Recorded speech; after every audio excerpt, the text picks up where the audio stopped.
बहुत समय पहले की बात है। मालवगढ़ नामक एक समृद्ध राज्य था, जहां न्यायप्रिय और साहसी राजा वीरसेन का राज्य था।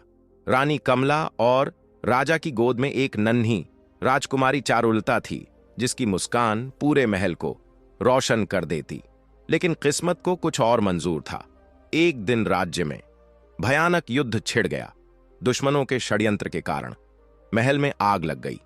रानी किसी तरह चारुलता को बचाकर बाहर लाई, लेकिन भगदड़ और अफरा तफरी में बच्ची नदी में गिर गई और बह गई। रानी बदहवास हो गई और कुछ ही समय बाद सदमे में चल बसी।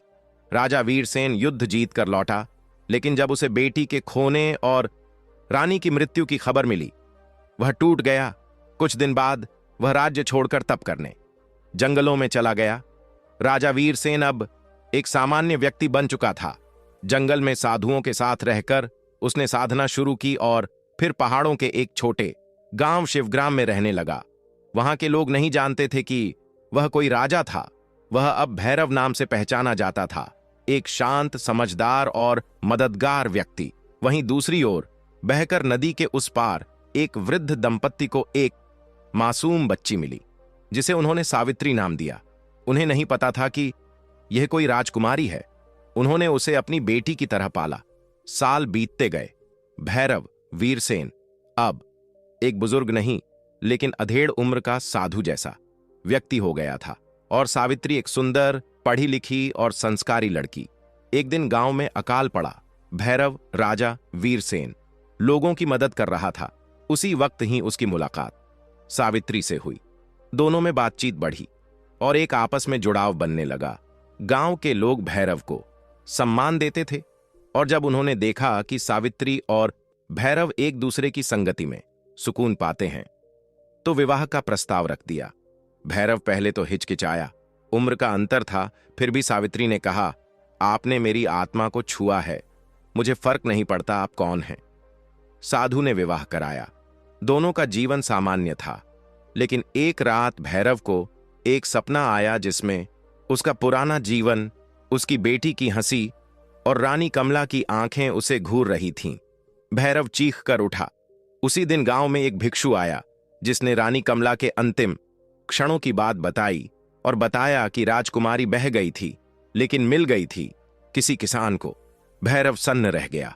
वह दौड़कर साधु के पास गया और कहा, मुझे उस लड़की की असलियत बताओ जिसे किसान ने पाला था।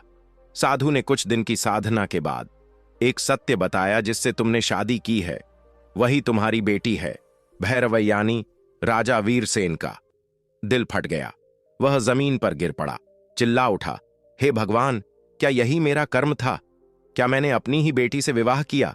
वह घर लौटा तो सावित्री हंसते हुए उसका इंतजार कर रही थी, परंतु भैरव अब कुछ और था। उसने सावित्री को पूरी सच्चाई बता दी। सावित्री की आंखें पत्थर की हो गईं।